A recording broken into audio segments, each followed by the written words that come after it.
All right, got it. We are. Okay. We're all good. Here we are. Hi, Hi, Catherine. Susan. It's great to see you. You I was too. looking back in my videos, and we haven't done this since my floss tube number 17 when we did Getting Chintzy, and that was quite a few months ago. So Oh, that was a while ago. So it's good to be back with you here. it's really fun, and I know we Yeah, hope to do it more often. Maybe we'll yes. see. Well, 'Cause we'll see. Yeah, this is good. Well, we'll see how we do Yeah, today. we'll Going see how through we do. all of I this. mean, so far it looks like we're recording, so that's all good. And Uh-huh. anyway, so for those of you, because this will come up on my channel, I'm Susan Stanley Stitch in Time, but I know you know Katherine Adrian of Stitching and Costume. We have so many overlapping interests, and we like to get out of the box a little bit, don't we? And go down. Get out of the box and get in different boxes and play in those. Yeah. So we just have so much fun. And so today we have an interesting topic to share with you that we've been mulling around and reading about and discussing for quite a while.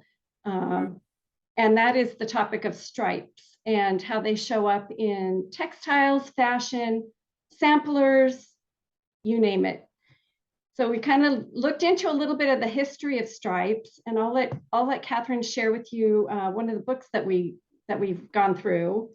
Okay. Yeah. So yes, thank you too, Susan, for asking me to do this. Okay, so um, the book we both got is called The Devil's Cloth, and it's a history of stripes. Now, I think, we had talked before too about how, I got this and I'm starting to read through it, and and then we talked and I said it's pretty chewy. It's one of those books that it's not an easy read. You have to, because I think of the translation. It was translated from French, right? And so it's fascinating, and there are a lot of interesting facts here. So I have some highlighted things, but it starts off with a basic overview of stripes in the first introduction, and then just kind of the history of stripes. Do you want to get into the book and talk a little bit about what we found inside? I mean, So we've got, we'll probably be bouncing around, yeah, knowing me for sure. right. Yes, I think so. We kind of timed this to come up around Halloween because I was actually shocked when I started looking into stripes to realize that it's associated with evil, or it was. And Huh? so, they're definitely be considered kind of spooky, or they have been. And so we thought it would be fun to bring this out around Halloween.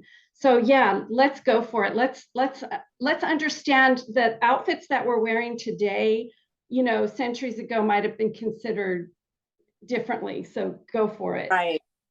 All right. So, I have I'm going to read a little bit of a paragraph here that I found online.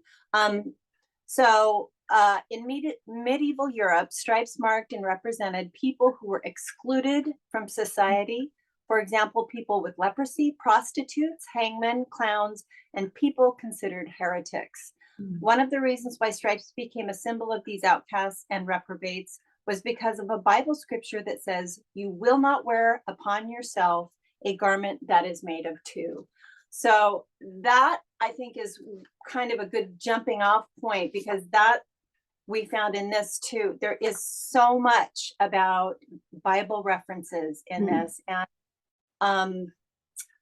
so garments made of two. So, and they're also talking about how, when you think about those times, cloth was very expensive, very, well, it was very hard to fabricate it, to make it. So to add stripes would be considered, I mean, I can imagine, the first person that walked down the street in their stripes, people were like, what are they doing? And so I think that's how it started to evolve into, that doesn't look right. That's not how we dress. That's weird, right?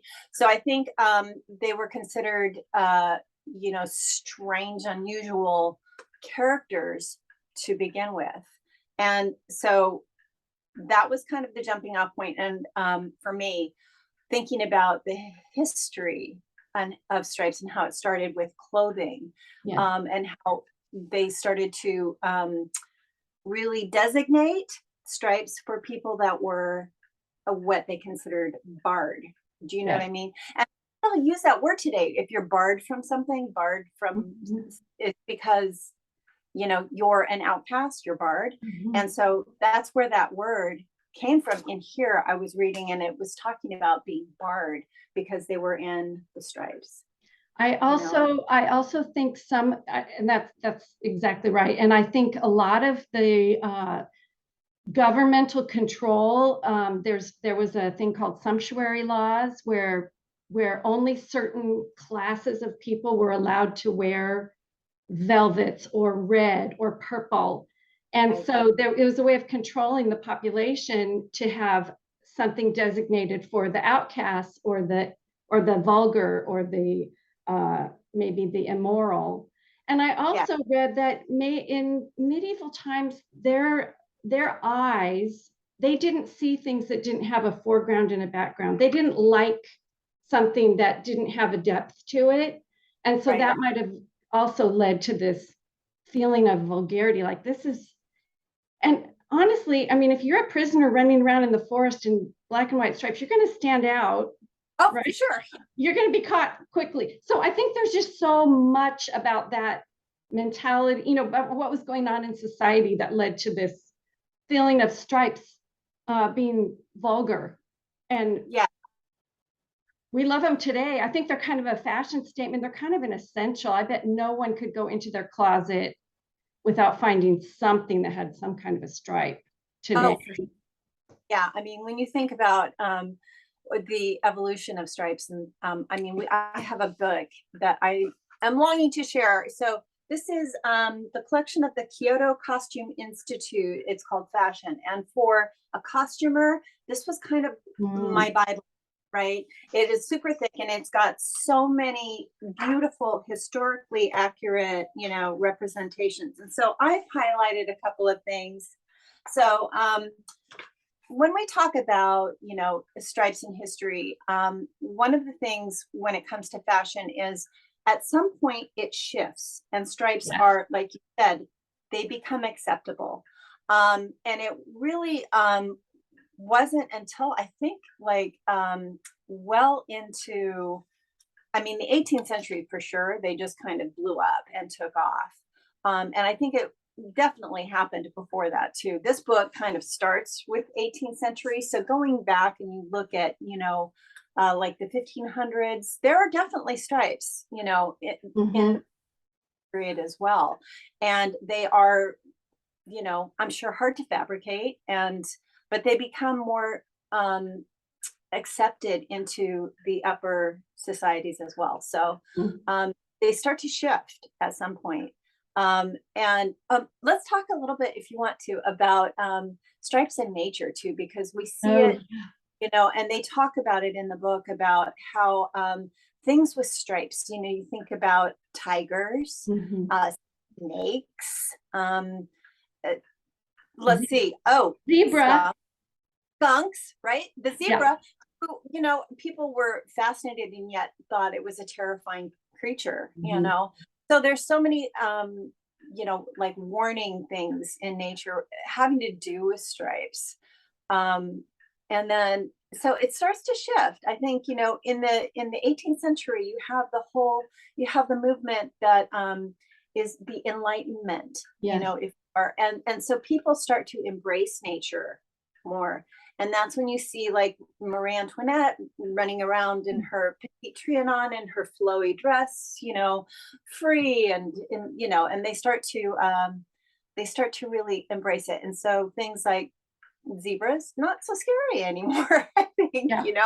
There was a it's just fascination for sure. it's a creature of God, right? And so let's embrace it. And so I think um they start to move out of that dark age Mhm. into into something that becomes more desirable, and they play with it.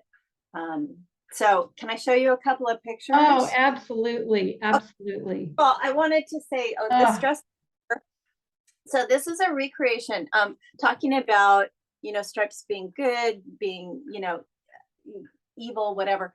So I know Colleen Atwood, the costumer, Okay. and she did like Sleepy Hollow, the movie Sleepy Hollow. She Mm, Tim Burton movies. So yeah.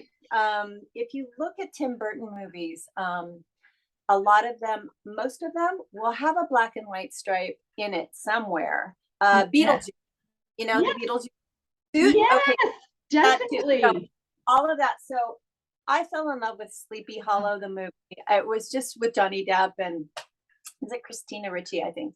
And I wanted to recreate that dress. I don't know. I just had So to do it. gorgeous. So I went on and I just followed blogs and I got this.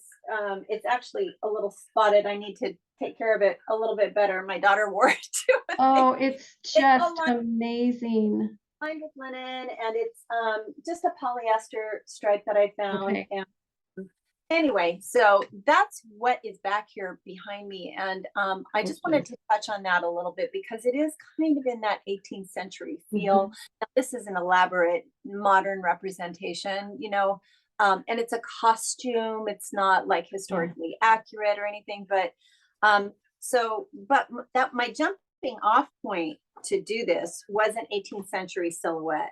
And so when I'm going to pull up a couple of pictures here for you to see. Okay, so this one right here, this one's great. So this is, let's see if I can get close for you. Beautiful. So you've got 3 dresses there, and you can definitely see the striping that's happening. It's starting to really, and this is later 18th century. I know my ring light and my light might be giving it a little bit. It's showing up. So and everything is cut so specifically. Like later when we talk about quilts, everything wasn't always cut. Fussy cut is what you would say in quilting. I mean, but in clothing, you have to be so accurate and matching and making sure the direction is going the way you want. absolutely. They're gorgeous, gorgeous fabrics. I'd love to have a piece of each of them. Matching Oh, the, like you say, the back of the garment has to be matched up. Oh yeah, look at that. Look at those ruffles. Are Let me those, show do you. you think, all out of satin or silk or what It do you think? says that it is silk Okay. taffeta, and I love to work with silk. It's it when you start to get into ruffles and things like that, it is the best. And here we've got more horizontal on the arm, and then So they really, I know later on we might talk about this, but there are so many types of stripes, like pin stripes, candy stripes, wide, narrow. They really had all of that in the 18th century, didn't they? Oh, for sure. And here's this is like later. So this is they're starting to get into a more streamlined silhouette, and you can see a man now. Like I just want to say this really quick too, because this is like the original pinstripe, suit. This I think this is like something that they would have worn, later in the 18th century, the guys, and they started to get rid of the ruffles, and it was more streamlined. And but yeah, I mean, when you think of the pinstripe suit nowadays, it's kind of like a power symbol. It is. It's a classic. I mean, that's what's so interesting. I do also remember reading that in the Middle Ages, they were all about not attracting attention to themselves. So stripes are really a bold statement, and they really call you out. And that attitude changed maybe later during the time that you're, correct me if I'm wrong, that you're talking about, that it was very avant-garde and considered, high fashion to be standing out in your stripes or whatever color. Yeah, high fashion. And I think also it was they didn't shy away from putting it like everywhere. So that's when it started to get introduced into, like wall cover, drapes around, drapings around beds and windows and that kind of thing. It got to be very popular. And even, looking into like Napoleon's time in the 1805s, you've got, when they had the more empire, the Mm, long silhouette, narrow silhouette, you can they're more faint, the mhm, stripes, there's definitely still stripes happening mm. into that. Interesting. So Or- interesting. I remember in the 80s, maybe when large scale florals and stripes was kind of the Laura Ashley look, or in fashion, and I'm sorry, in home decor. And I uh, think I had a bedspread that was floral and striped ruffle. I mean, it was, right. yeah. So interesting how things come and go. So yeah, that was really fun to go down that rabbit hole for that. And then oh gosh, what else can we talk about from this book too? Juggler Yeah, clown. for Is- sure, show us some more of those gorgeous Would you dresses. like more? Yeah, there's Oh, another one. yeah. Okay, 1822. So this is Okay. moving up, All right. And and was it still primarily silk?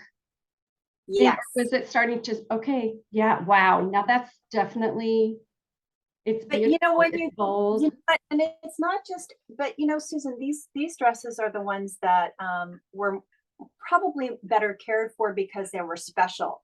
And Okay. so that's what survives is the silk. But I'm Yes. sure the cottons, they would use that and then, or wool, right? But those would probably be remade into Yes. later fashions very Yeah. often. And we talked about that before. I mean, they wouldn't just, tuck that cotton dress away, but this silk dress probably got put in a, grandma's chest Mm, and okay. and really taken care of.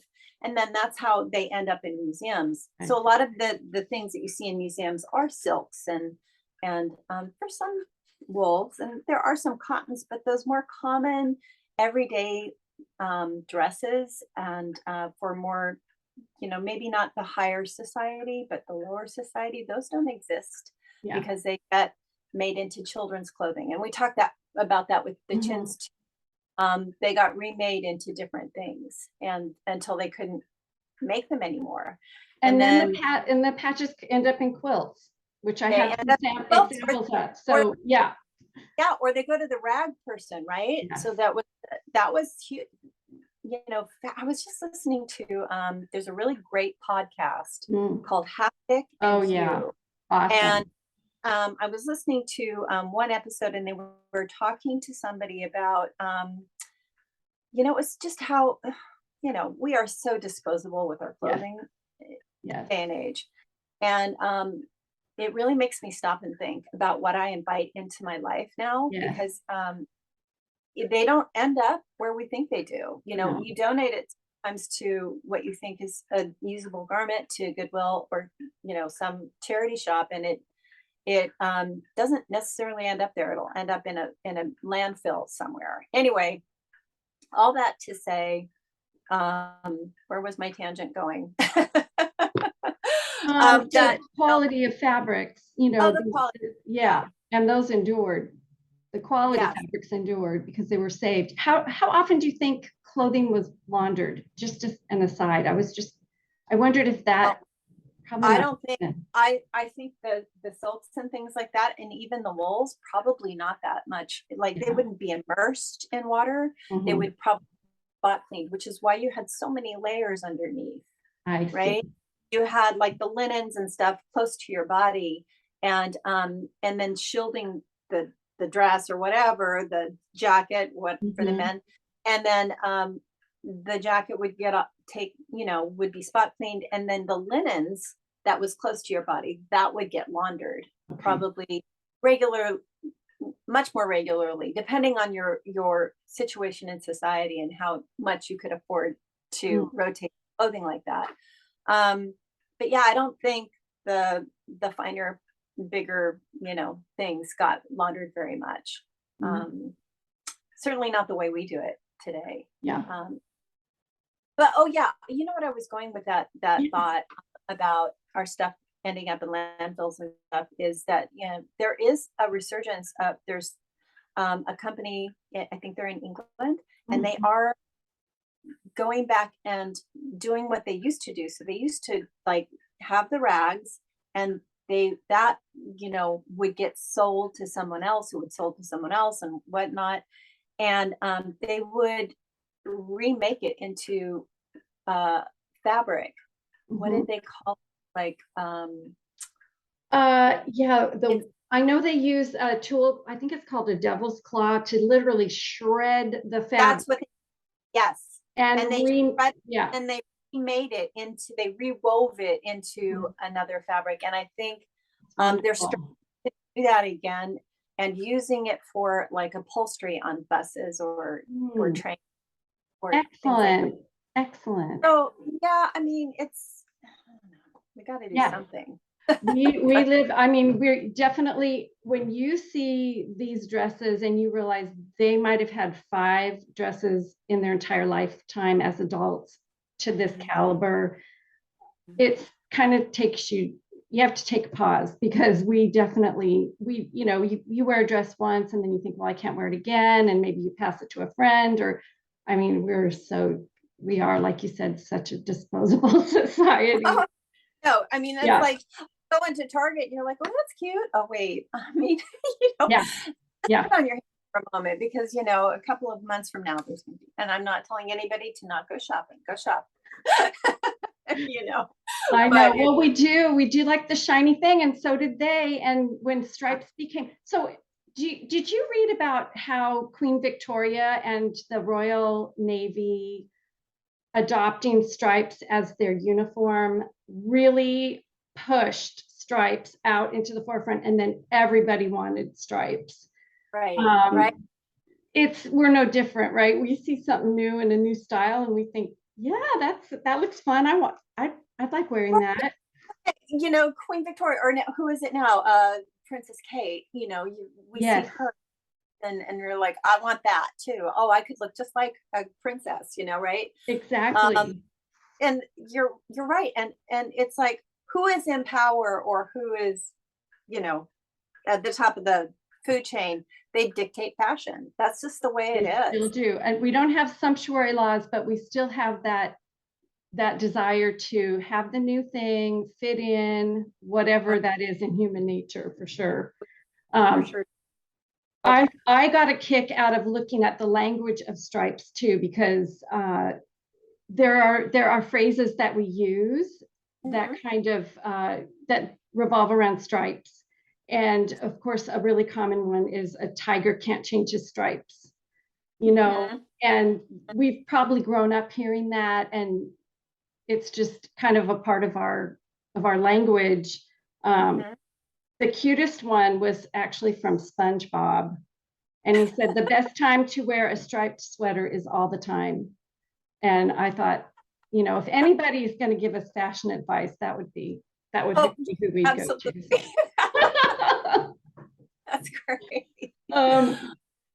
And then probably one that I had never heard before, but really made me think, was from Albert Einstein. And he said, once you accept the universe as matter expanding into nothing, that is something. Wearing stripes with plaid comes easily.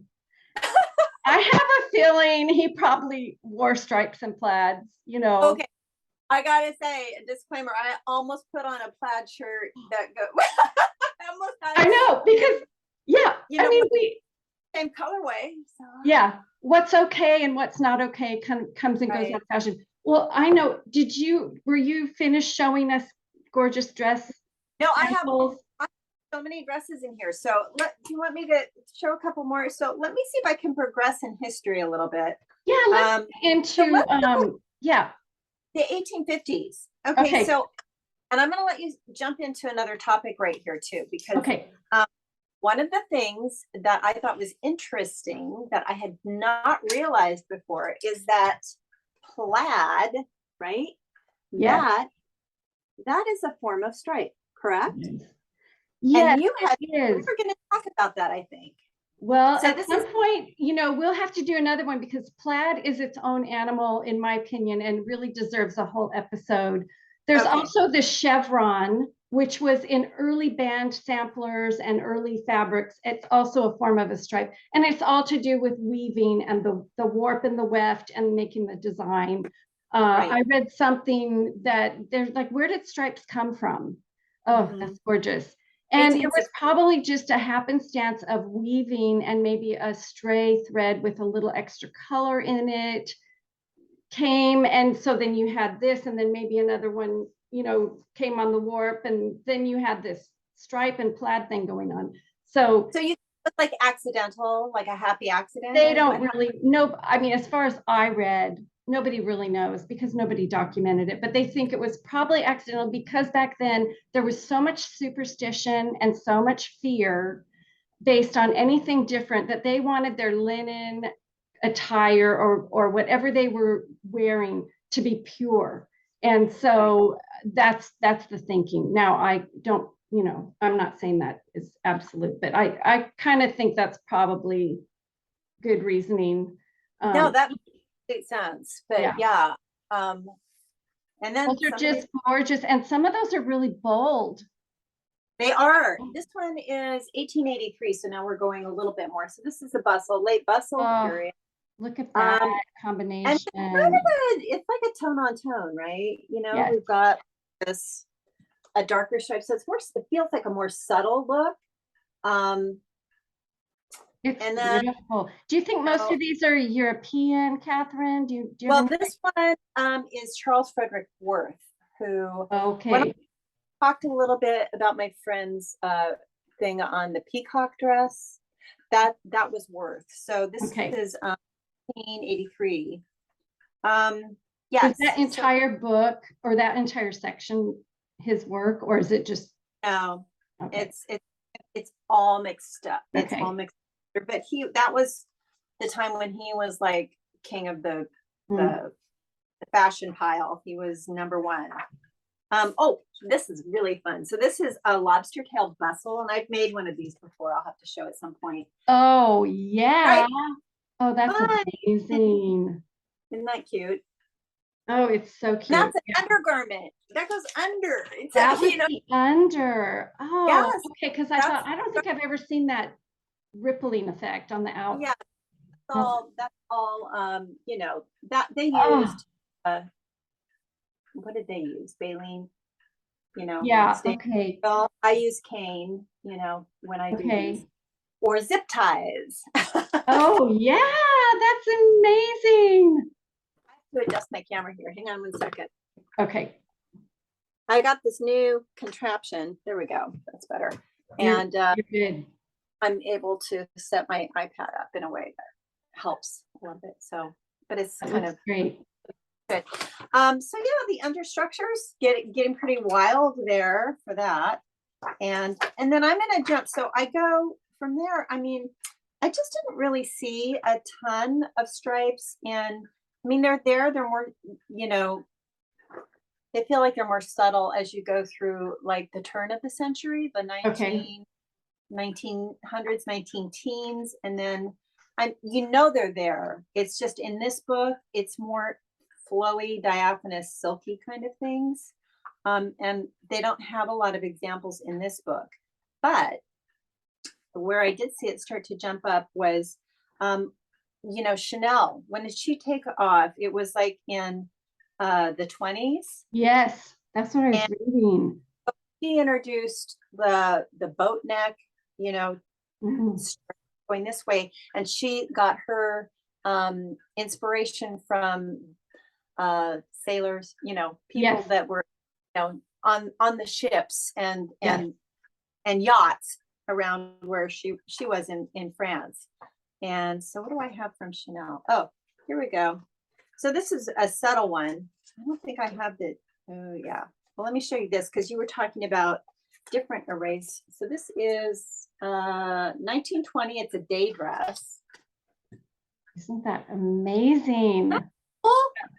So you've got the stripes happening on the skirt. So effective. But I'm sure, you know, to make them look that way.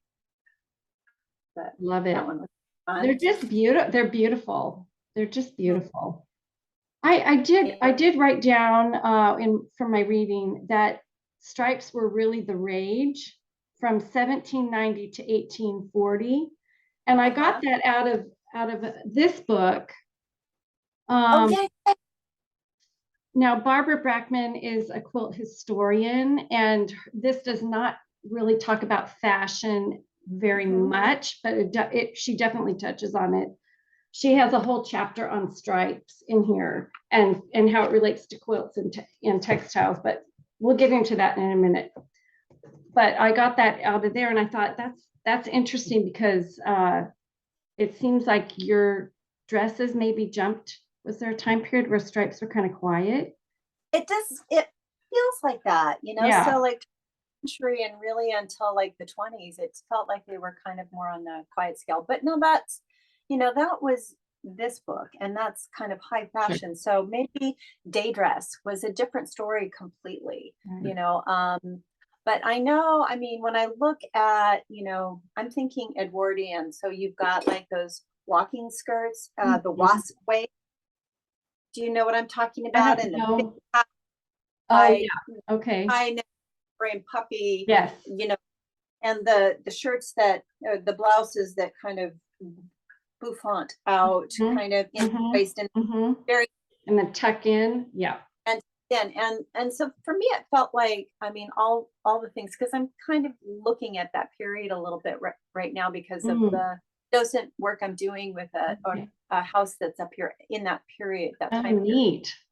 period. And so I really would like to do, I mean, I have a plain walking skirt, which is, I think it's got like 6 cord panels and very high waist, and it's very plain, wool, brown wool. And, it just felt like, they just didn't have, and saying that, Bernadette Banner, if you watch her, has this whole, she's like recreating this, what does she call it? It's like an Edwardian power suit, so she's got all the stripes and she's like a lady boss kind of a thing. So definitely the stripes still were being used and all that. But it felt like, anyway, that until like I looking through this book until like the 20s and later, it felt like it didn't really start to really take off again. Yeah. And then is 1966.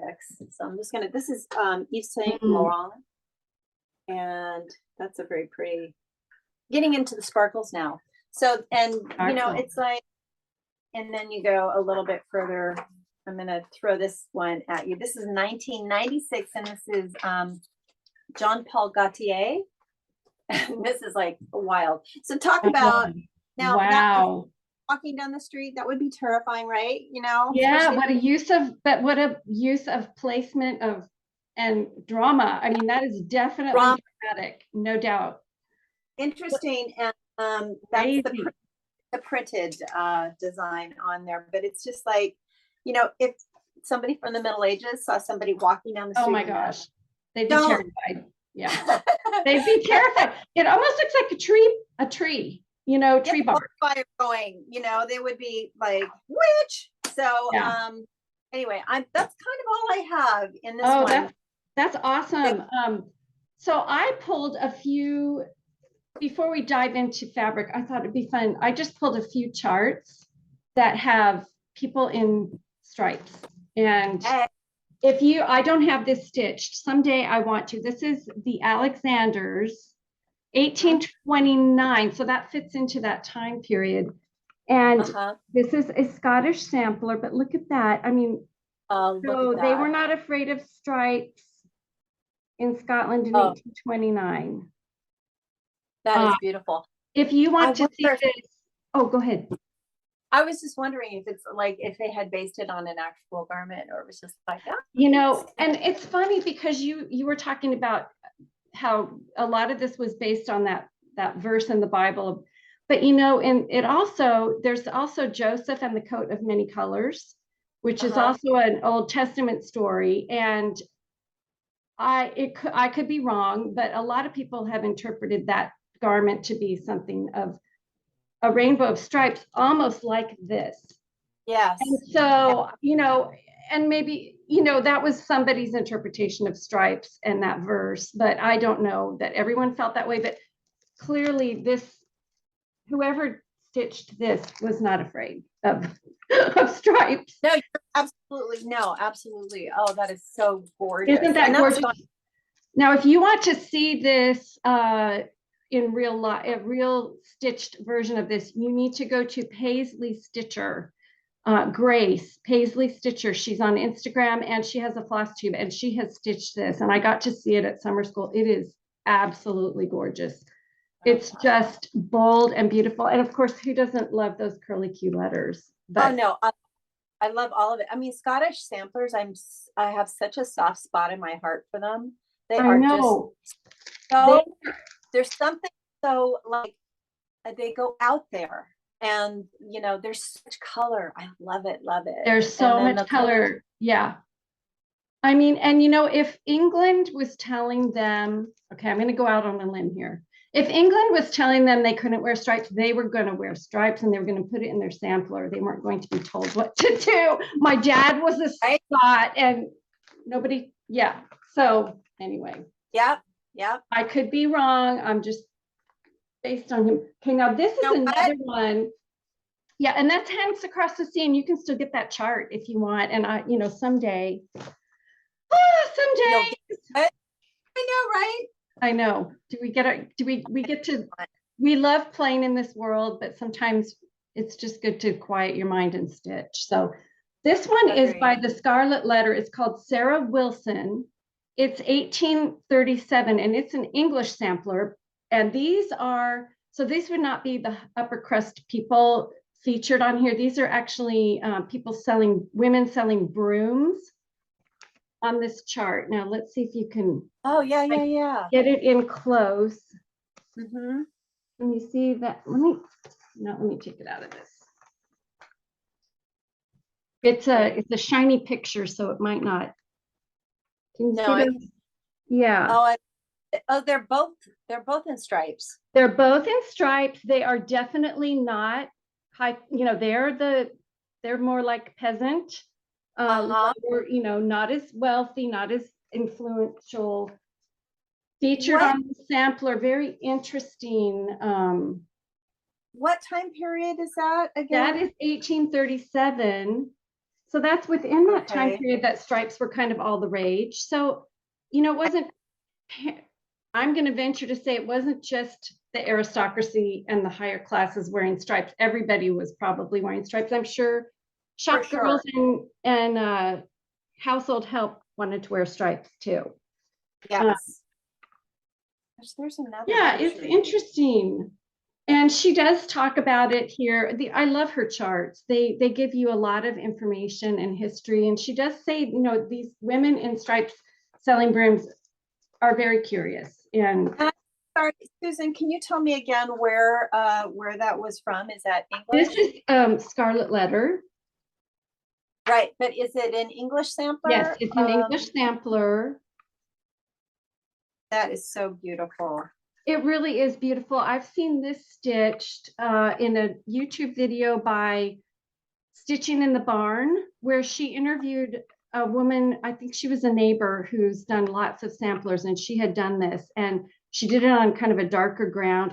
It was just gorgeous. Oh, I think just gorgeous. Valerie, right? Valerie Stitching in the Barn. Yes, that's right.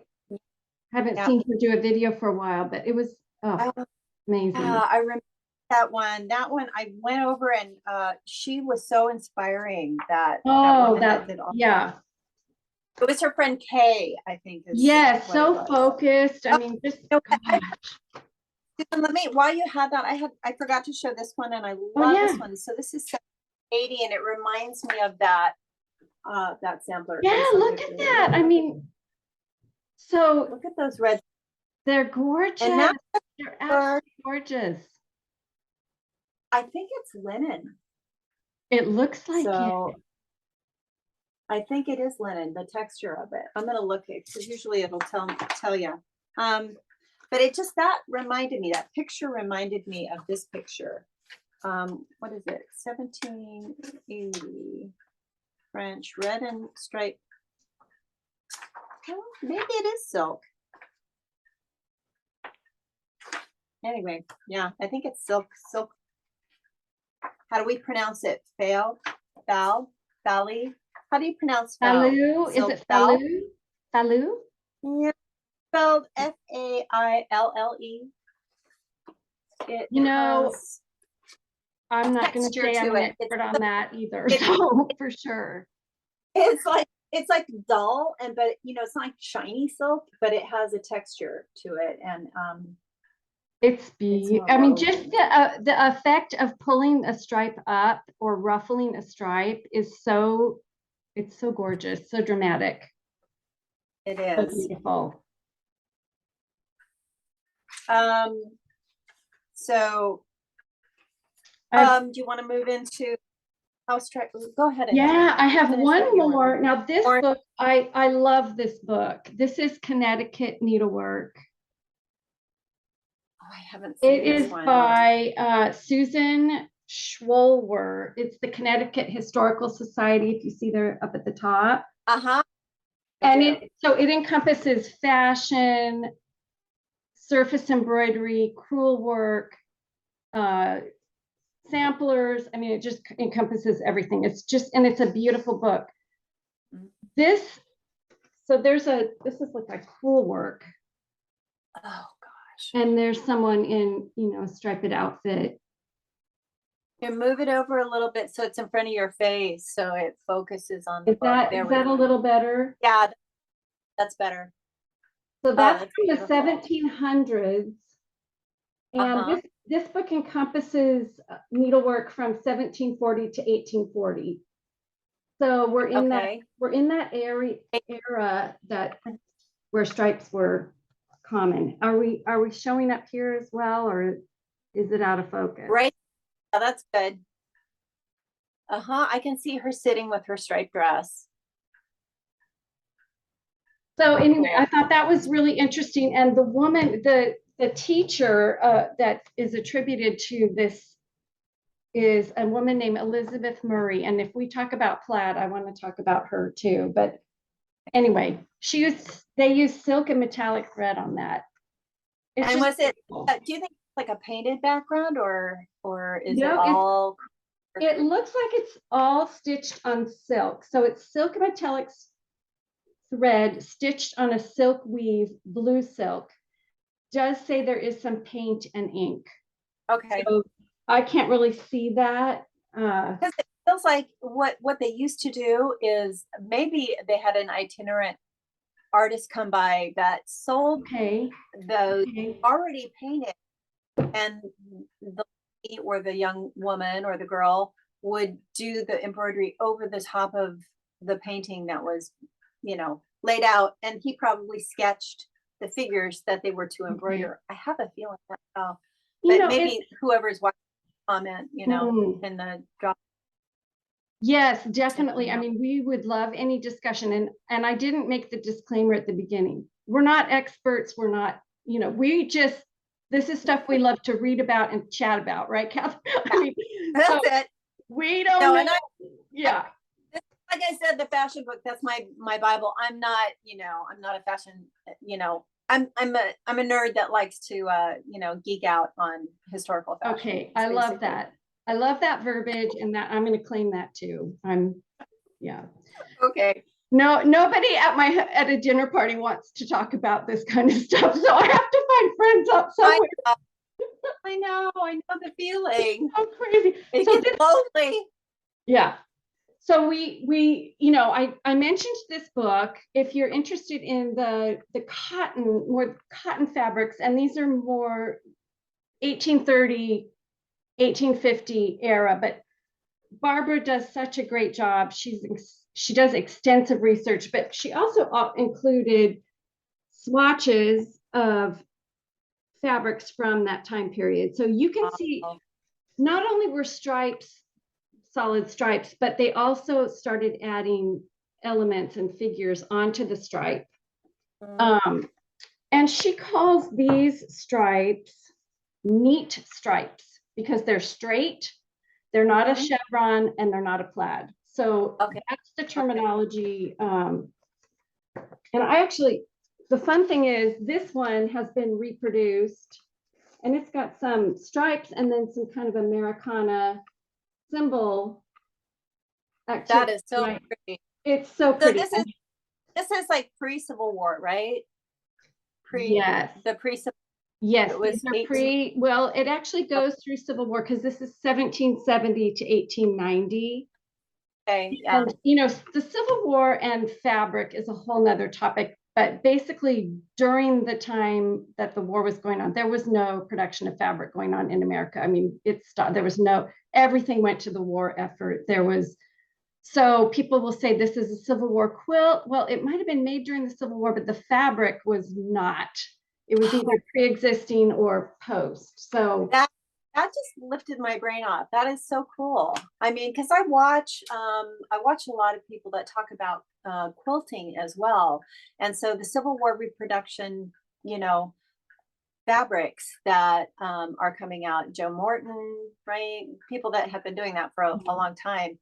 I always assumed that they were fabrics that were made during that period, but you're saying that they were actually pre-Civil War, probably. Yeah. And pieces of clothing probably that had been turned into quilts. Definitely. Yeah. Okay, this is so cool. And that's a whole other topic. Yeah. And I'm, you know, that's a whole nother rabbit trail. But I do have some antique quilt blocks and then some quilts to show you. So stripes were used, those fabrics that Catherine was talking about, you know, were reused into children's dresses and then reused or used until they were just scraps. And the scraps were taken and used in quilt blocks. And this, so I have a few to show you. Now, this one I love because they were so careful with the placement of their stripe. They're all going in the same direction. And this is, oops. Wow. Yeah. Another one, and this is after, so another thing we can talk about too is dyes, and this is after black became a stable dye. So this person had a little, I mean, I'm thinking I got a stack of 26 blocks from this collection, and they're not put together in a quilt. Maybe someday I will. They're probably, you know, after Civil War, right around the Civil War. I don't know. And some quilts will have fabrics from 1830s because they were in grandma's scrap bin that you inherited, and then you have your newer fabrics mixed in. So you have to go with the fabric that's the most recent. So Susan, can I ask you, are these all from the same person made these blocks? Yes, these are all from, well, I believe one person made them because they're all hand stitched and the stitching is consistent on the back.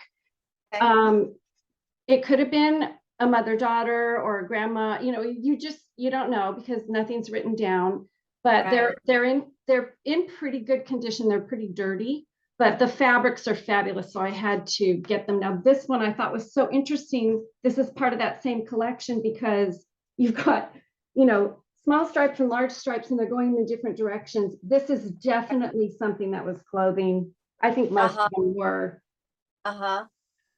Well, and they're all different. That's what they're all different, and they all go together.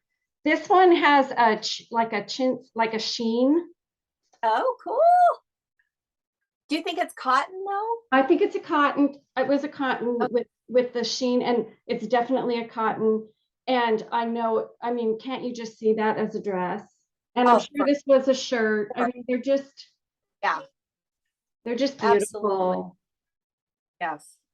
This one's, I love this kind of print. And, you know, you would see, like you were saying, Joe Morton and some of these designers, these are what they gather inspiration from. I think it's so interesting that the stripes are not, you know, they're not all going in one direction. They're kind of tossed, but it makes your eye move around the block. It does. And so I think as quilters, we kind of have to, I mean, I know when I've taught quilt classes, you have to try that because I know everybody wants everything neat and tidy, but it adds interest. And here's another one where they're all kind of going, you know, you've got these going in the right direction, and then that one's shooting off into space. So awesome. It's so cool. Do you know what region of the country they're from? I got them here in the States. I'm sure they're from the South. I mean, I'm guessing they're from the South. I don't know. I don't know for sure. I'm guessing they're from the South. They are classic colors of the madder and the brown from the post Civil War era, and the stable dye in the black makes me think that they're probably the last quarter of the 18th 19th century, excuse me. So now this one, I have 7 of these and they're all different, but I had to pick this one out because this is how thrifty people were. This is a Garibaldi. And I don't know if you can see, do you see that right there? That corner was missing. And so Okay. they just took a piece and patched it to make it fit. Oh, that is so cool. And That is I've never seen a circle like that. yeah, It would I have would been love to reproduce this. Oh, I love it. So anyway, I thought Oh my you'd have fun. I thought that would be fun to show. And Love then, it. of course, this is an Amish quilt that I made years ago out of Rebecca Horton's book. And Okay. this is called the Roman stripe, you know, and it's pretty classic. And then this little quilt was from a class where the instructor reproduced a lot of quilts, and it's the bars. It's just like you were talking about, the bars and the stripe. Like Yeah, pulling you, it's like a room. It's pulling you it in. does. To the It's kind of an optical illusion. It's crazy. Yes. So not only were the fabric striped, but then the layout of a quilt was sometimes a stripe. And so these are just solid fabrics Wow. positioned. So it's kind of interesting. Oh, for sure. And then that one. Wow. And I should tell you, this is out of Glorious American Quilts. Well, okay. And this one was from Quilt Masterpieces. Oh, I love So that you one. do, I mean, you do, like, once you are reading about something, don't you just see stripes everywhere now? I'm like, oh yeah, that's, you know, there's a stripe. And yeah, it's kind of fun. So I'm glad stripes are not considered evil now or creepy or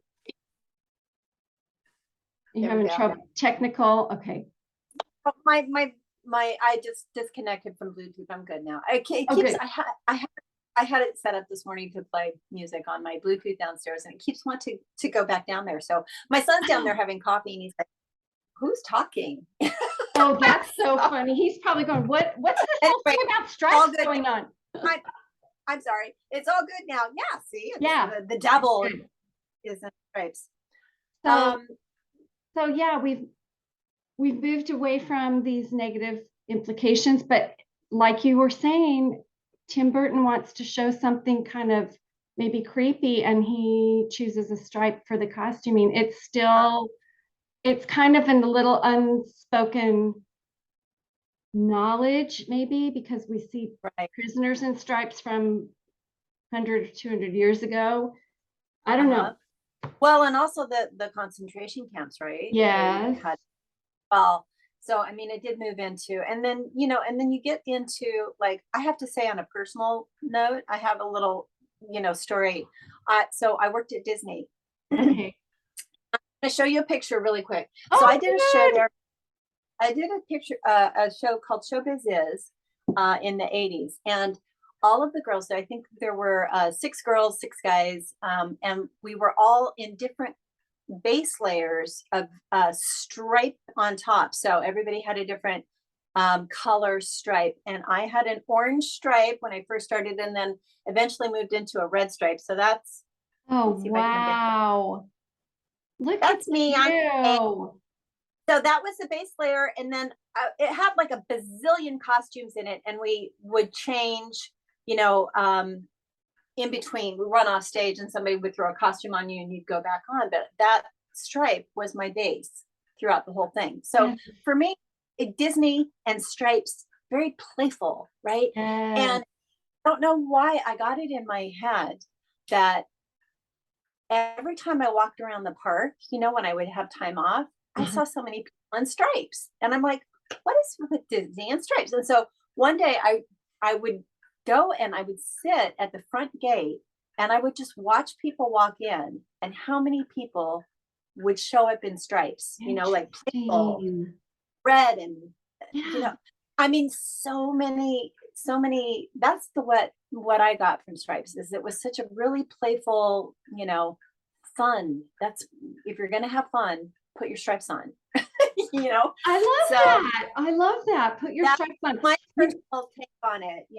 That's how I feel. When I put a stripe on, it's like, yes, I'm gonna go have fun and watch me, right? It's kind of like It you're not being noticed and you know, that's it's funny. One of the other quotes that I didn't read yet, and I'm sorry, I don't know who said it. It says, I wear stripes, so I will be spotted, which is a mm, huge play on words. But yeah, sure. Yeah. so definitely. And then it's making me think of something else that maybe in the Middle Ages, clowns were kind of scary. I mean, some people are scared of clowns, but clowns were frequently dressed in stripes. And Mhm. as part of those outsiders of society, and doesn't Ronald McDonald have red and white striped pants? I Does mean, he? original, I don't know. I don't know either, but I know there are so many stripes, and like you said, in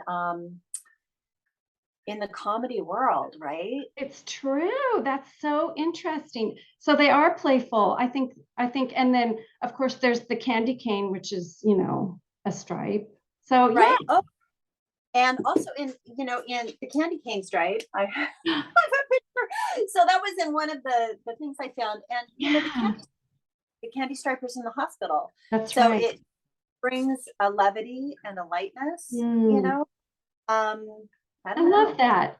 So we've moved from being a vulgar, distasteful outcast to fun-loving and happy, maybe, setting yourself apart as if Right. you're Right. going to a serious business meeting, you might wear a pinstripe. I don't know. I don't do Or that. So I yeah, don't either. power. Yeah, So people do yeah. that. They might. But yeah, and So also we didn't even talk about flags and the stripes on oh flags and yeah, that's a whole nother topic. symbolism for I sure. mean, Definitely. but how in the French Revolution, the red, Yes. white, and blue stripes that was liberation. People Yes. wear on their hats was that I little love that. rosette to show that it's a symbol of freedom, right? I'm Yes. free.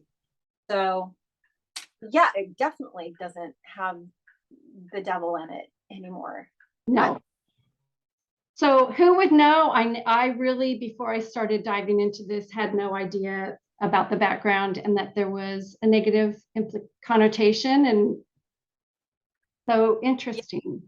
and it would be really good. I mean, if people watching are interested, I mean, there is so much information Oh on my gosh. on the history of why they called it the devil's cloth in this book, and it's easily found on Amazon.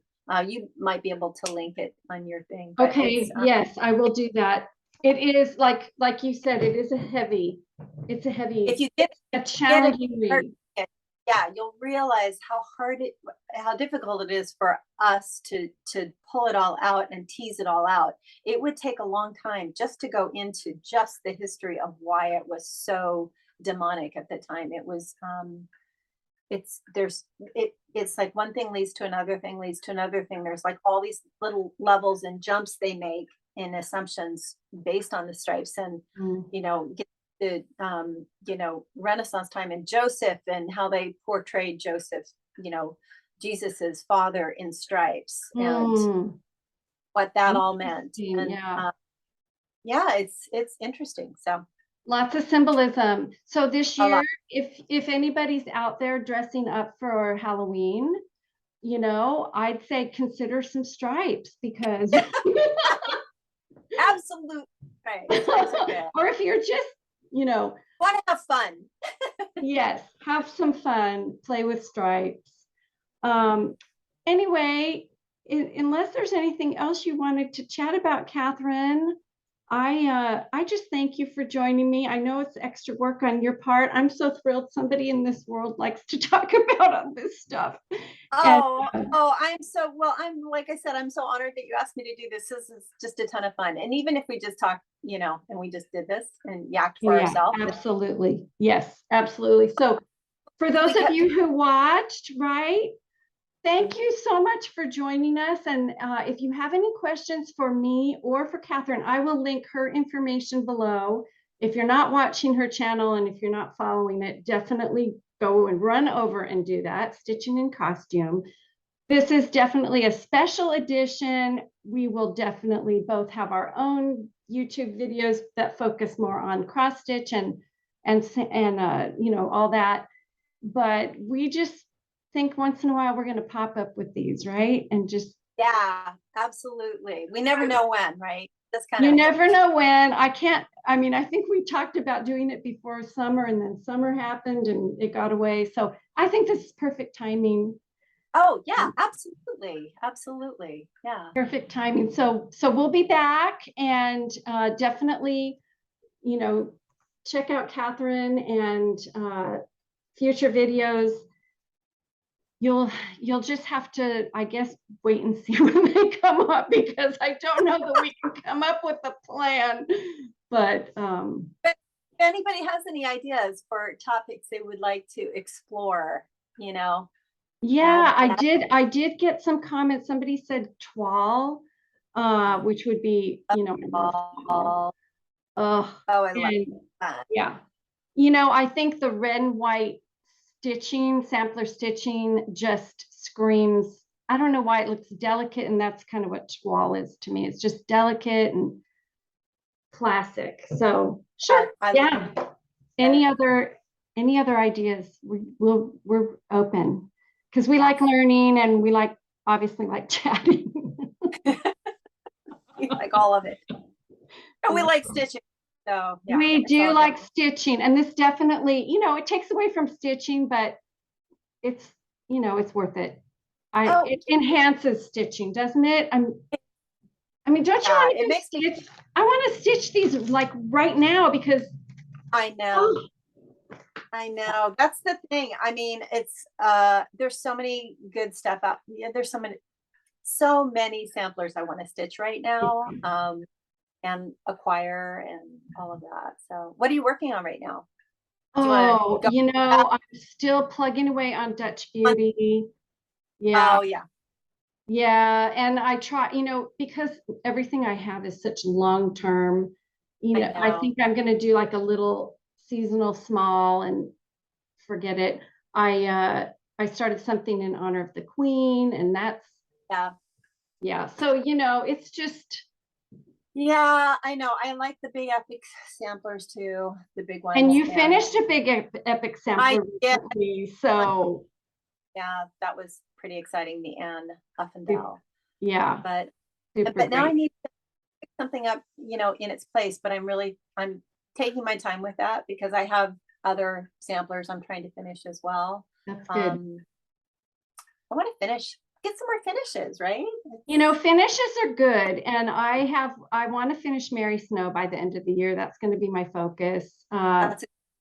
Originally, I thought it was going to be the Old Scott, but that one is a little hard because there's a little emotion behind that for me. So I'm not in a hurry to finish that. Yeah. With it. That's the thing with I put a deadline on my Anne Uffendale, and then the deadline passed, and I got a little. I don't want to ever feel like it's a job. You know what I mean? Yeah. So it's good to just let that part go. But anyway, yeah. It's true. It's true. My sister's an antique. She has antique booths, and she shops at tons of estate sales. She and I have been really crafty our whole life. She said, you know what? I haven't gone to one estate sale of a crafter where all their projects were finished. She goes, there's, and these estate sales are usually from someone who's passed. She said, because they were living their life till the very end. And, you know, I want to finish, believe me, but I realize I won't finish everything. And it's the joy that the process brings Absolutely. each I day. agree. That makes me feel better.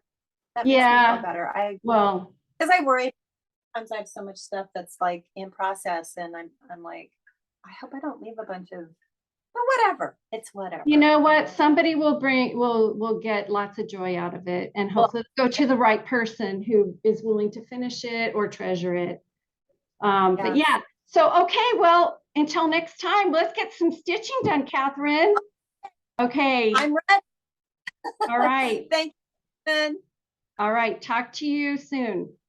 Okay, honey. Bye-bye. Bye.